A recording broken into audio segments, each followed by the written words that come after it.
Good morning. Listen up! Listen up! Good morning, Vietnam. I couldn't resist that one.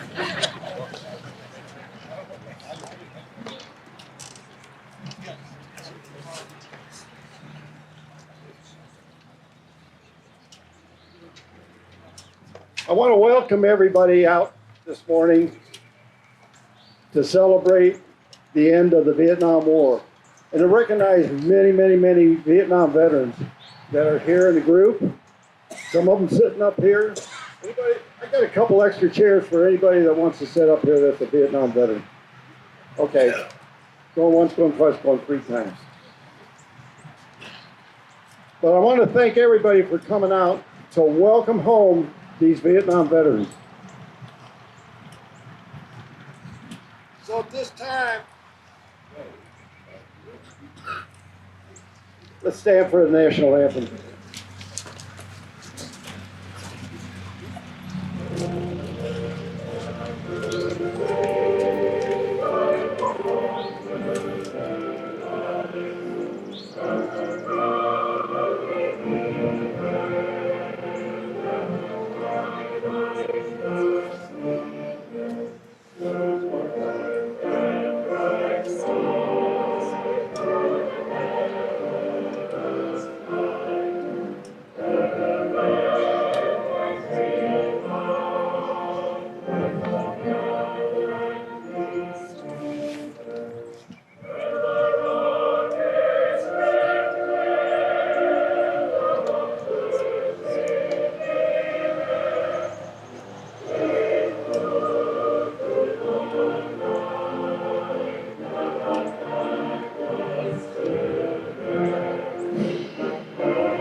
Excuse me.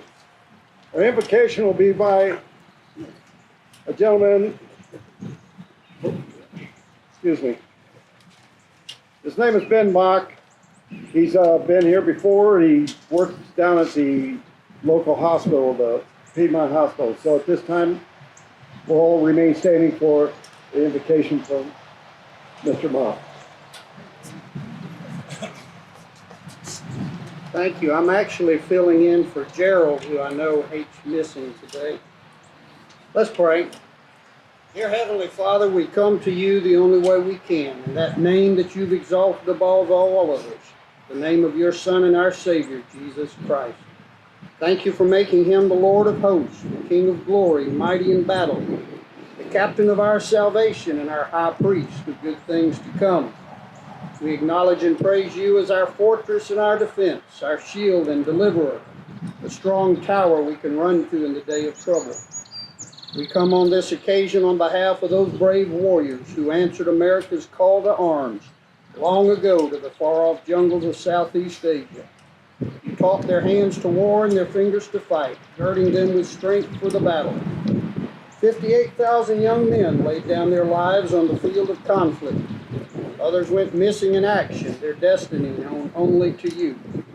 Many were wounded in the fray, carrying scars within and without, of missing and mangled limbs, troubled minds, and the ravages of Agent Orange, some suffering yet to this day.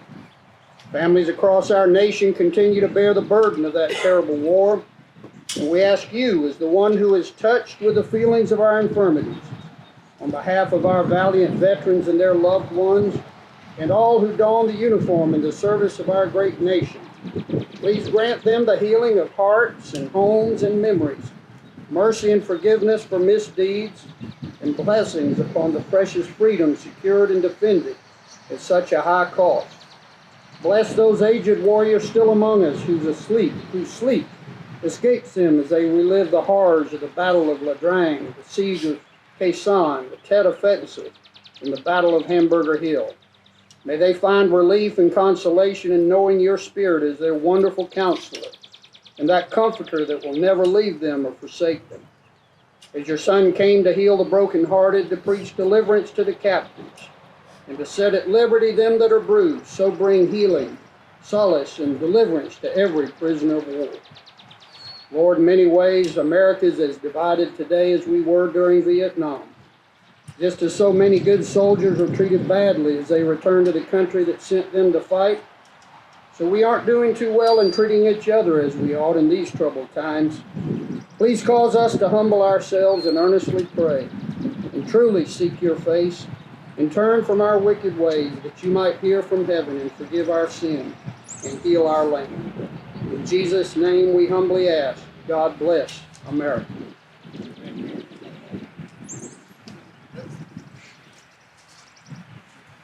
Thank you. You can all have a seat.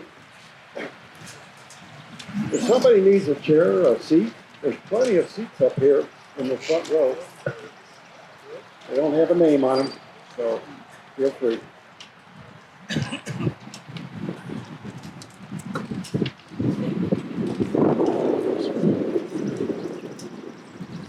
Today I wish to welcome all of our veterans who served during the Vietnam War, both in Vietnam and here at home.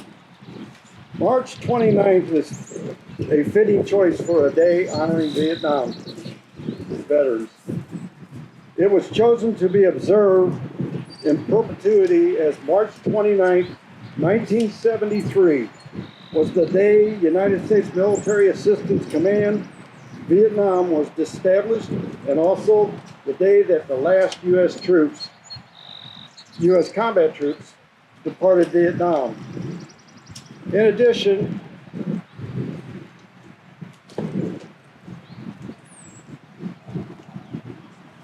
this wind isn't cooperating today.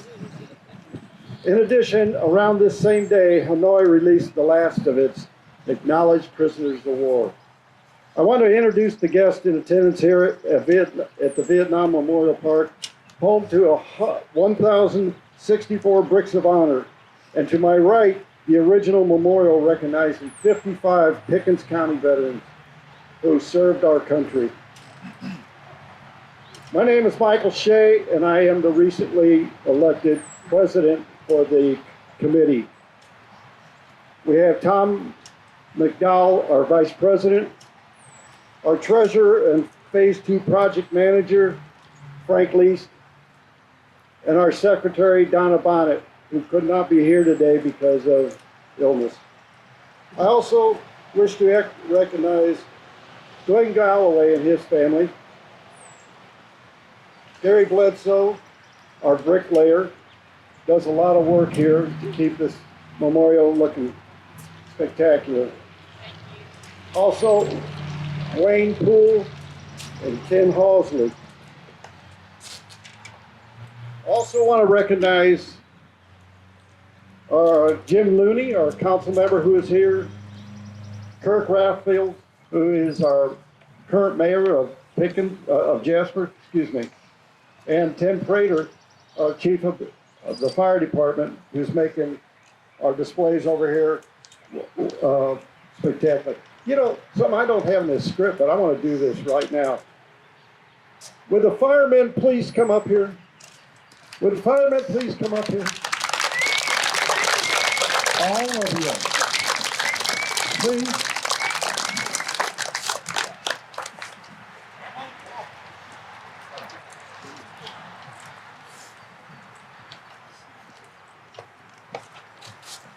You know, these guys are here every time we have a ceremony.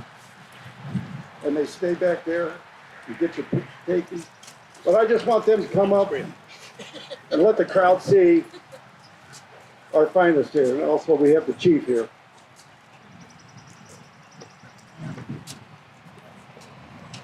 Ladies and gentlemen, Pickens County Fire Department.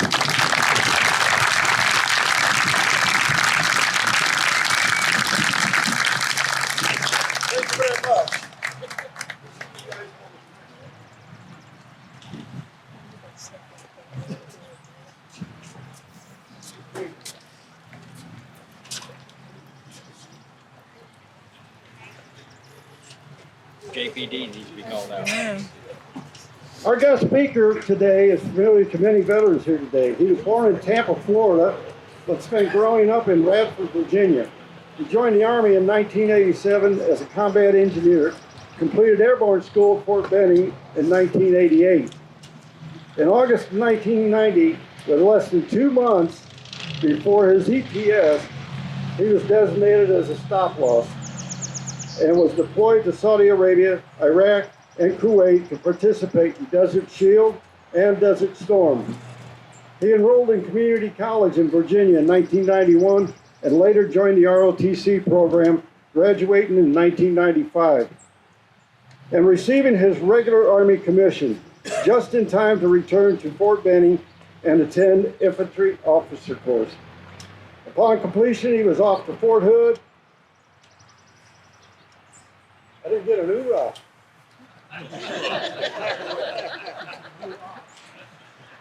And the 1st Battalion, 5th Cavalry Regiment. His regiment was deployed to support Operation Desert Desert Thunder in Kuwait, Kosovo, and Macedonia.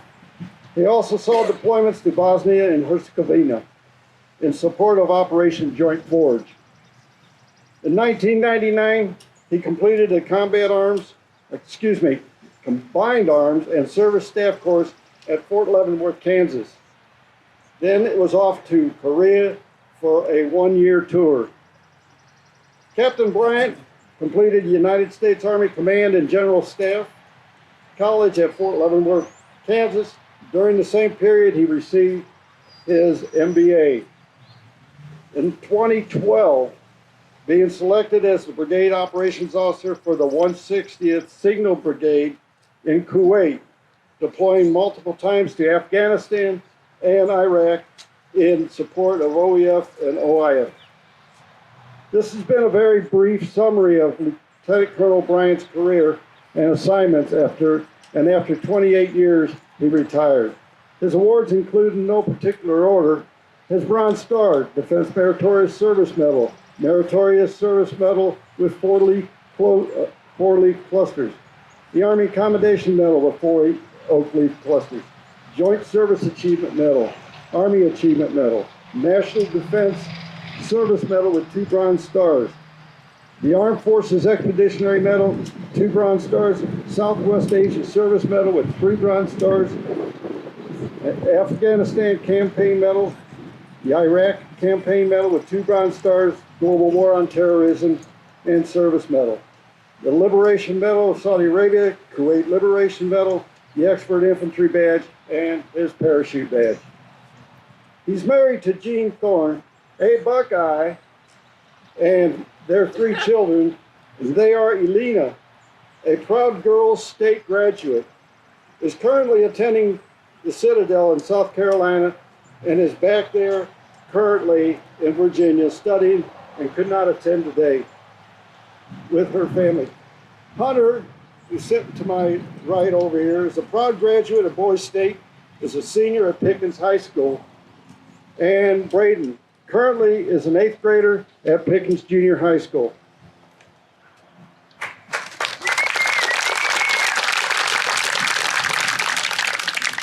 That's one achieving family.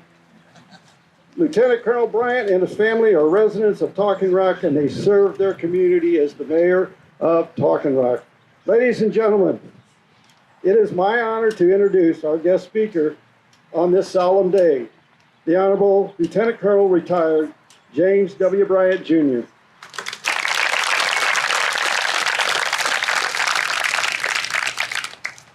That was awesome. I appreciate it. Before I start with my speech, and it's not long at all, please give a round of applause for everything that you see today here. There's so many great men and women that help support this, set this up, and I just want to give a round of applause for this ceremony.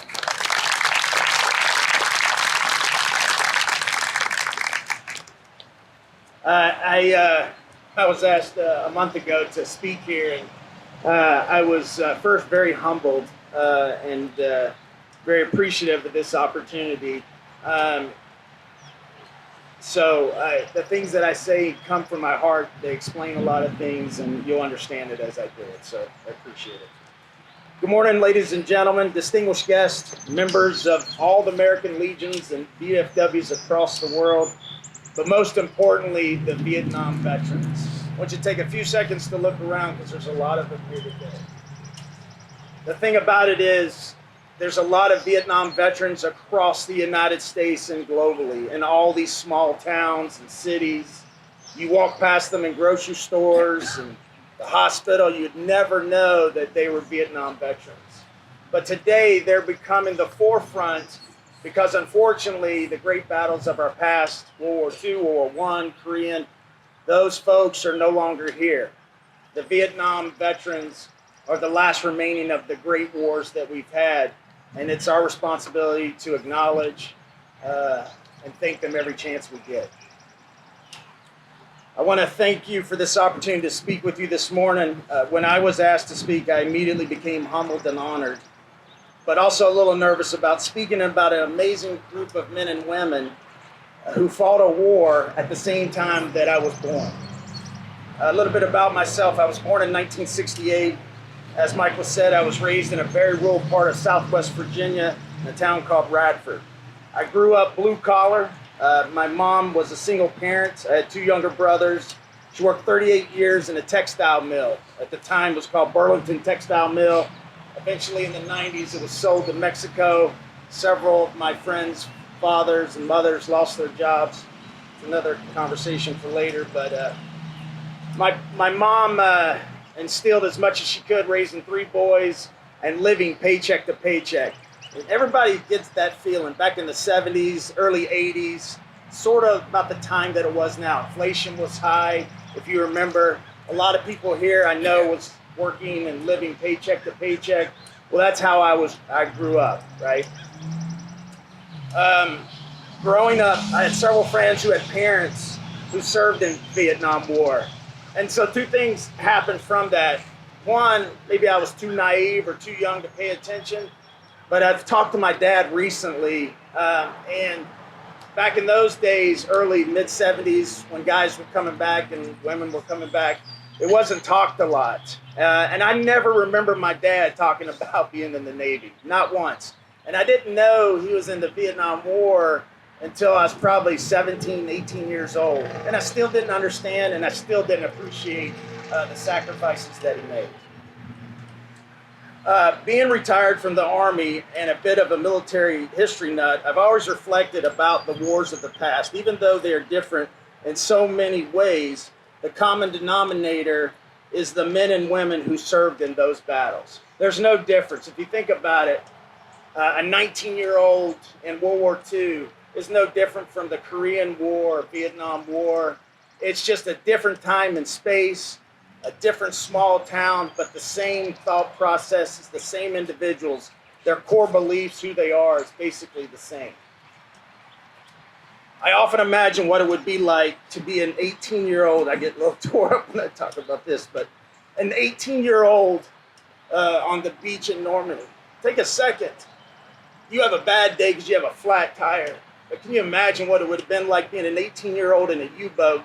That ramp drops, and you see German gunfire coming upon you.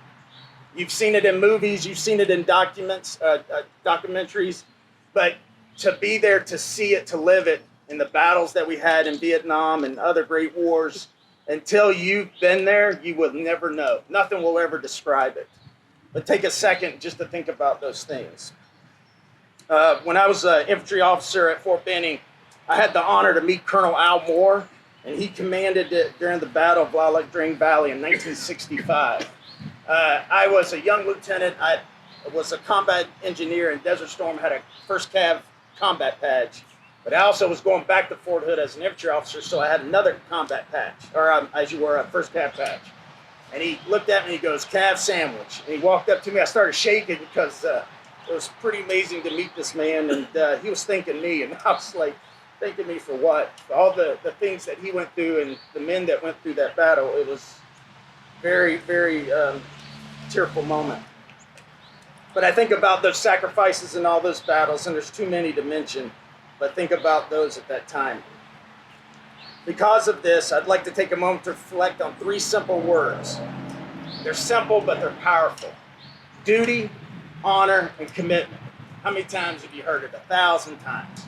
But if you actually stopped and thought about exactly what those 3 words meant, duty, honor, and commitment. And each and every one of us here, doesn't matter what the battles we were in or the deployments, everybody had duty, honor, and commitment. Today, I live in the eyes of God thinking about those 3 words. And after I reflect my career and as I get older, I always think about duty, honor, and commitment, the things that I personally did, the things that I went through to achieve, and then listen to so many stories from all over the world from so many different folks. Both my father-in-law, who I just lost this last Thanksgiving, he was a Navy veteran in the late 50s, and then my dad served in Vietnam. It's really heartwarming to see their sacrifices. Today we gather in a deep respect and gratitude to honor the men and women who served in the Vietnam War. Your courage, sacrifice, and unwavering commitment to duty in the face of extraordinary challenges deserve our highest recognition. It does. Think about that. Highest recognition at all times. When you leave here a year from now, 10 years from now, highest recognition. Their commitment to duty in the face of extraordinary challenges deserves that highest recognition. It is our responsibility to continue those recognitions forever. At that time in history, in the mid-60s and early 70s, was a time of struggle and disarray. The world was divided. Most of this country didn't understand the war and didn't support it. But there were thousands of small towns across the United States that had men and women who were either drafted or volunteered to protect the freedoms of this country. As the country was divided, some of these men and women fighting this war did not have the same equal rights or freedoms. It wasn't right then, but now we've learned from our mistakes, and it is up to us to continue to honor these men and women who sacrificed so much and are still living with those nightmares and memories today. More than 5 decades ago, many of you answered the call to serve in a conflict that took you far from home, into the dense jungles and uncertain battlefields of Vietnam. You fought not only against a formidable enemy, but also against the hardships of war, the physical demands, the emotional toll, and the heartbreak of comrades lost. Yet through it all, you demonstrated remarkable valor and resilience. Your service did not end when you returned home. Though you were not always welcomed with gratitude you deserved, you carried on with strength and dignity. You built families, contributed to communities, and continued to serve your country in countless ways. You've inspired future generations and servicemen and women, showing them what it means to be truly dedicated to a cause greater than yourself. You live with duty, honor, and commitment. Today, we recognize not only your bravery in war, but also your perseverance in peace. We remember those who never made it home, honoring their memory and ensuring their sacrifices are never forgotten. We reaffirm our commitment to supporting our veterans, ensuring they receive the care, respect, and appreciation they have long deserved. I want to take a second, definitely not the Vietnam War, but the first time I actually saw combat was in January 17, 1991.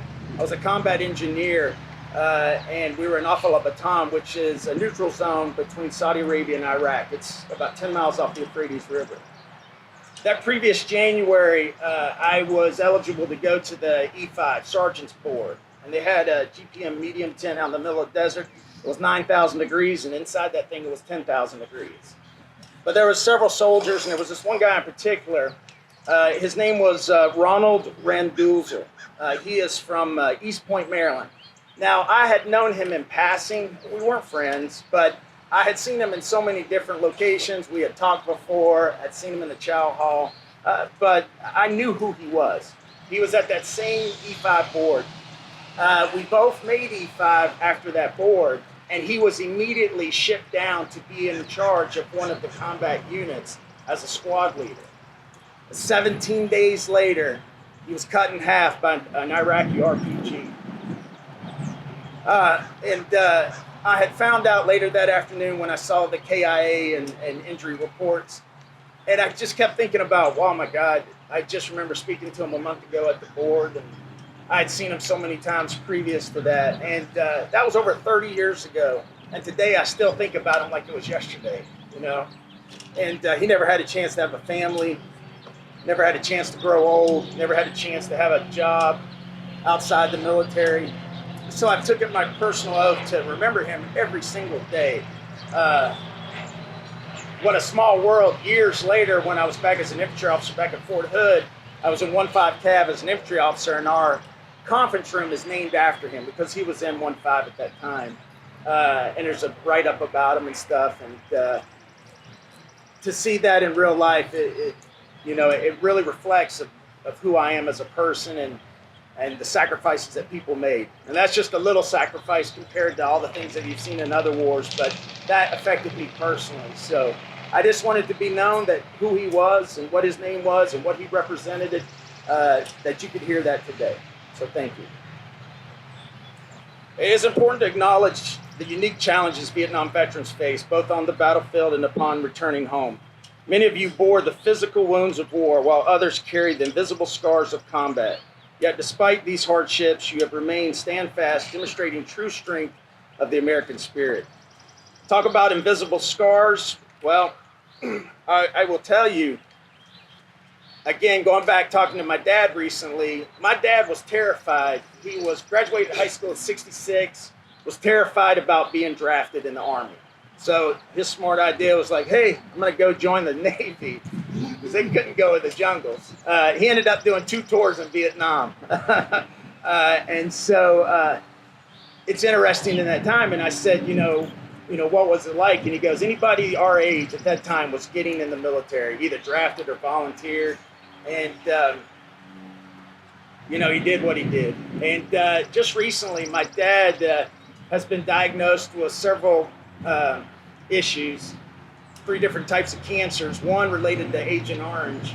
And I appreciate the VA hospital in North Carolina and Wake Forest, who's took great care of him, removed a couple of the tumors, and he's going through radiation right now. It amazes me how for so many years growing up, he never talked about the Navy, and now he talks about it all the time. So I appreciate everything that he did. We also extended our deepest gratitude to the families of our Vietnam veterans, the spouses, the children, the parents, and the siblings who stood by you, supported you, and sacrificed alongside you. Your love and resilience have been unbreakable foundation, and today we honor you as well. So I want to thank all the folks that didn't actually walk on the battlefield or was not on the ships or was not on the airfields. Your parents worrying about you every single day. Probably got out of high school, got recently married, hadn't known your wife more than a couple of months. Now you're shipped off. Your kids, you miss so much time with them. These are the people that are worried about you all the time. And they're the ones that sacrifice the most because they never know if they're ever going to see you again, right? And some of those folks never got to see their loved ones again. You see them walk off and you take it for granted, right? And unfortunately, some of them don't come home. My time in Iraq, in 2007, I was there for 15 months in Iraq for the phase up for Saddam Hussein. He was crossing the 38th parallel, so units or the Army decided to plus up. We were there for about 6 months and then found out we were staying for another year or close to a year. And I missed my daughter's first Christmas. I missed Hunter's first Christmas, and then I missed my daughter and Hunter's second Christmas. That's how long ago I was gone. And they don't know about it, and they don't remember it. But now when I reflect on it, they're so old today that I'm just like, my God, I missed so much precious time with my kids that it was really tough. So I can only imagine what the families were during that time, during Vietnam, because that conflict took on several years. And so I want you to keep those people in mind. In honoring Vietnam veterans, we must also recognize the many other servicemen and servicewomen who served in the country during the era, even if they didn't see combat, because it doesn't matter. Those who worked tirelessly in those supporting roles, stations and bases or ships around the world, providing critical intelligence, medical aid, logistics, and training, played an essential role in the national's defense. or nation's defense, as you will. Their contributions were no less vital, and their service was just as honorable. Every veteran, regardless of where or how they served, upheld the values of duty, honor, and commitment that define the armed forces. I will tell you today, sometimes when I talk to folks and they'll ask me about my military career, they'll ask me how long I was in, and I was in for 28 years, from being enlisted to an officer. And then someone will say, well, I was just in for 2. It doesn't matter. It's the same value. When you have duty, honor, and commitment, you raise your right hand. I don't care if you're in for 30 seconds. You vowed for yourself, your family, God, that you're going to do whatever it takes to protect this country. I don't care if it's 15 minutes in your career or 28. It doesn't matter. You all are valuable, and we're all the same. So keep that in mind. Don't ever be ashamed for anything that you've ever done in the military, because it is an absolute sacrifice. There are only certain people in this world that have it in their core to be able to do something like that. And there's some people that just simply cannot. And for those that did, I congratulate you. I honor you. I'm astounded by the things that you do and what you've done in your life. So thank you. One of the things that I cherish the most is my time while I was in college. I did a thing called a SME program where I could go be in a unit. And so after Desert Storm, I joined the Army Reserves. They didn't have a unit near me, but when I went and signed up to a unit in Roanoke, Virginia, the guy that was working there said, hey, listen, I know you're from Radford, and there is a unit out of Blackstone, Virginia, if you've ever heard of that area, Fort Pickett. And there's an aviation unit out there, and the commander actually is a state trooper that lives in Radford, Virginia. I think you'd like this unit. I did. It was awesome. These were all Vietnam veterans. All they cared about was partying and getting drunk. And their slogan was, hey, whatever we do here at the airfield stays at the airfield. Our wives and families don't know about, right? And they were the greatest group of men I'd ever met in my life. And the stories, oh my God, they were crazy, really crazy. And the drunker they got, the stories got better and better.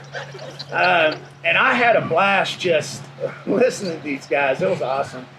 And one in particular, a Master Sergeant, James Bowman, befriended me, and he lived in my local area. But we stayed in touch in those 4 years I was in the reserve unit. And if anybody knows anything about getting your commissioning, after your commissioning, the first thing you do is you're going to give your first salute to a non-commissioned officer. And I selected Sergeant Bowman. I said, hey, I'd love to give you my first salute. I'd been carrying a silver dollar for the final year before my commissioning. And when I got sworn in as a second lieutenant, the next ceremony was to give him his first salute. And I gave him that silver dollar. He in turn turned around and gave me this gold Vietnam coin. And the coin on the front of it had the 3 soldiers that's in Washington, D.C. I carried that coin for the next 20 years. And that coin had been to Bosnia, Kosovo, Macedonia, Iraq 3 times, Afghanistan 3 times, Korea. Everywhere I'd been, it was with me the whole time. And I retired at the Pentagon in July, 1st of July, 2015. And him and his wife came to my ceremony. And during my speech, I talked about that. And then I asked him to come up, and I gave him that coin back. And I gave it back to him to tell him, hey, I took care of it for 20 years. I was so honored that you gave it to me.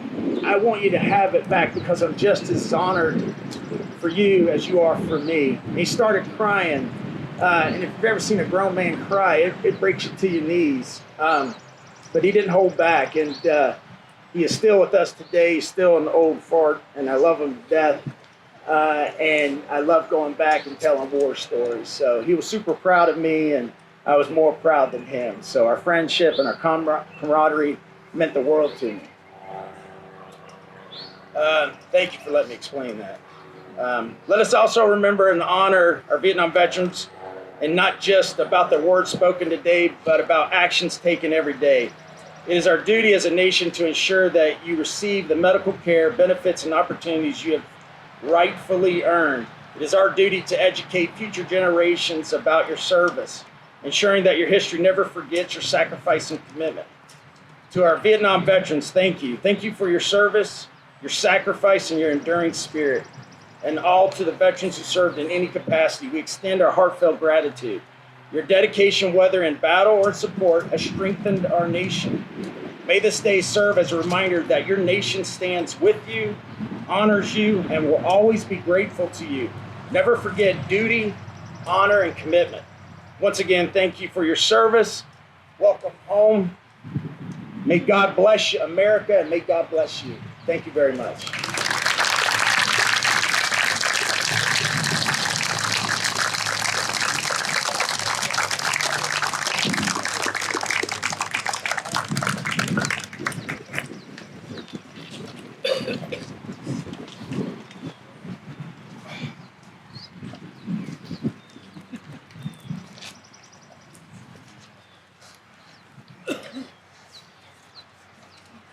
Play on USB drive. Would you like to stand, please, and join in on God Bless America?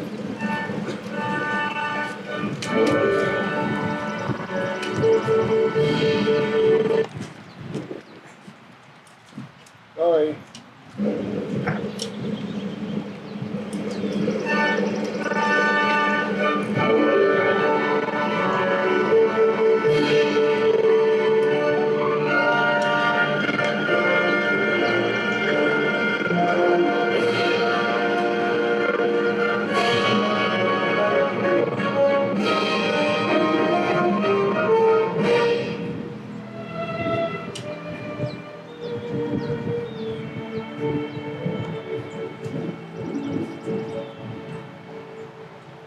God bless America,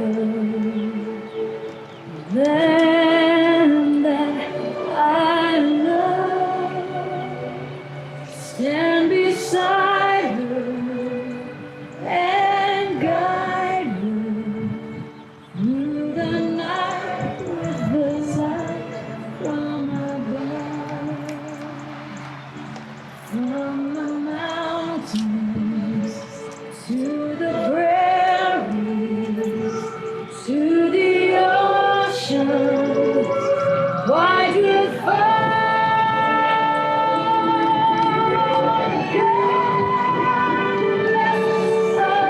America, my home sweet home.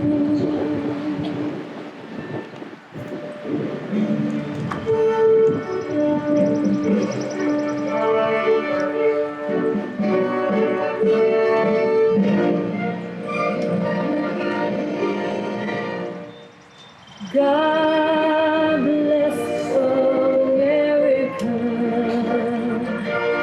land that I love.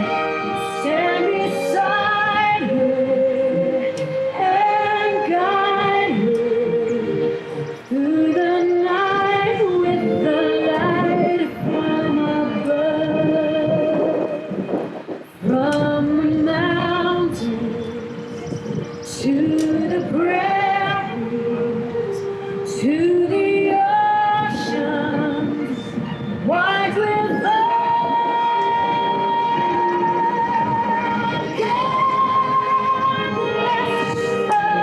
America, my home sweet home.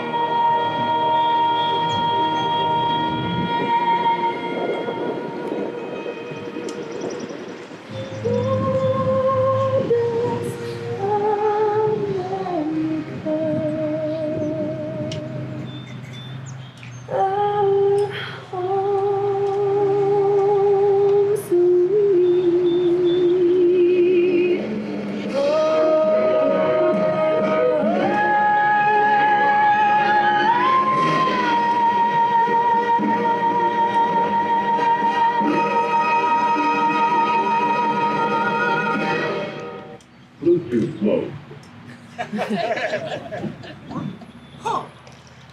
I could do. The high school band wasn't available. Please remain standing.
Please be seated.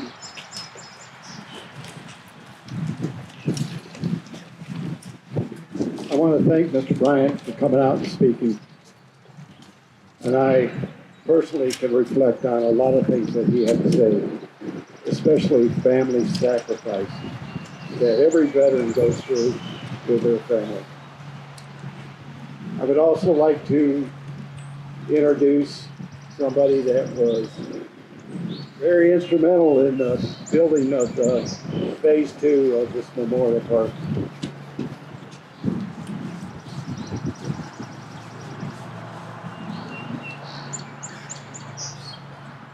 Glenn Galloway has made it his effort to contribute so much, working with Frank Leist especially. Him and his wife are sitting here as our guests today. Please stand up.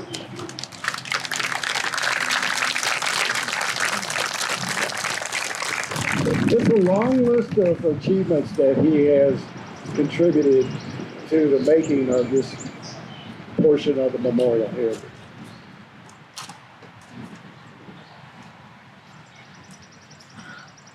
You know, before we all leave here, we have one more piece of business. And would the current and past committee members please join me up here? Frank?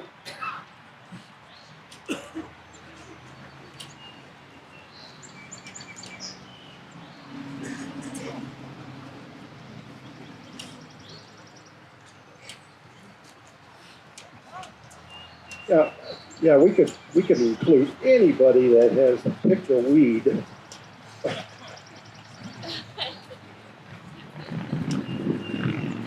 Ladies and gentlemen, these are the people that work to make this memorial place, to recognize the heroes that have come before us. These committee men and women devote their time and energy to build this tribute under the leadership of Frank Leist. Frank, got something for you, buddy.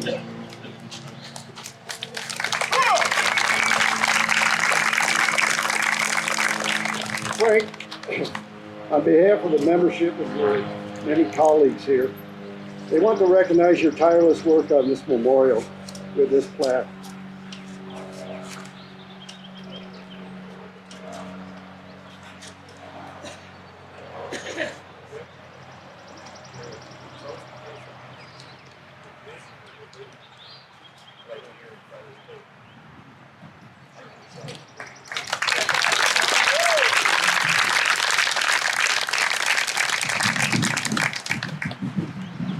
not much for words, you know better than that.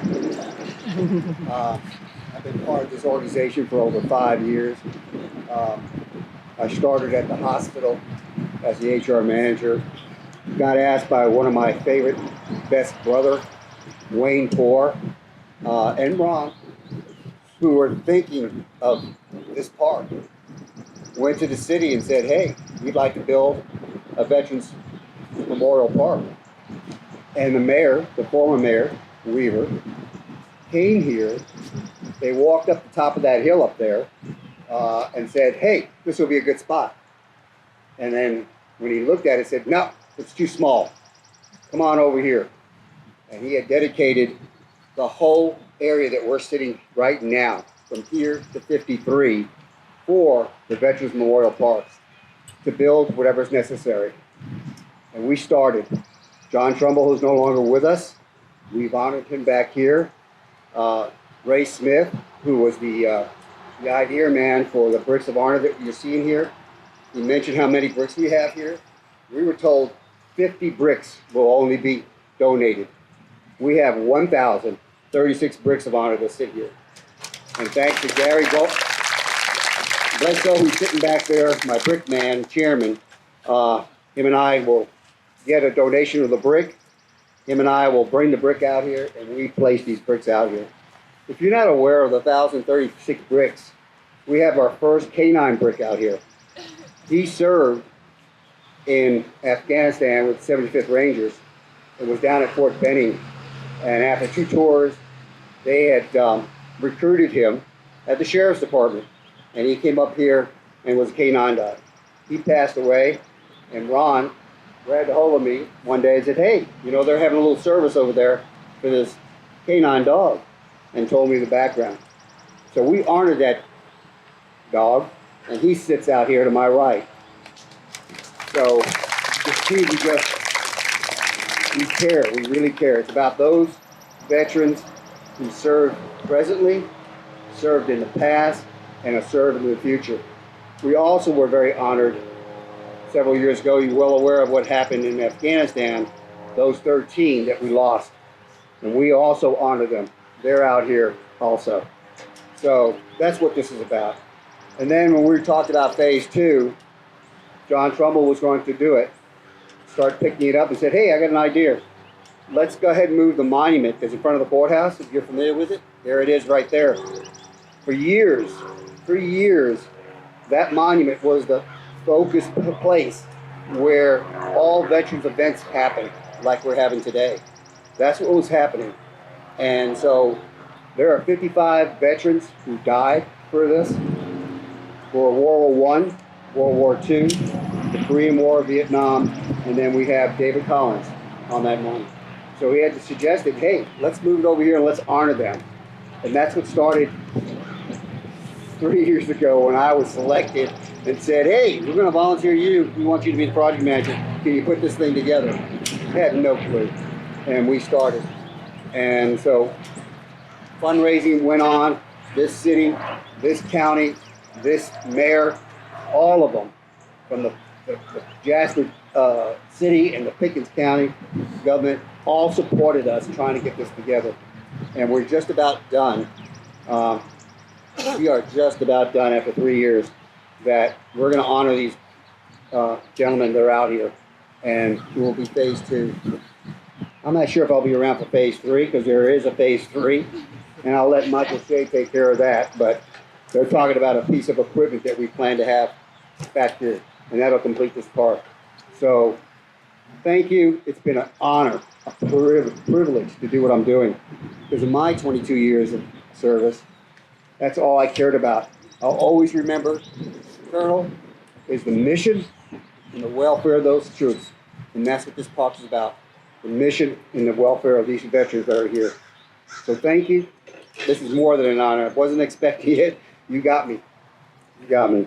Thank you.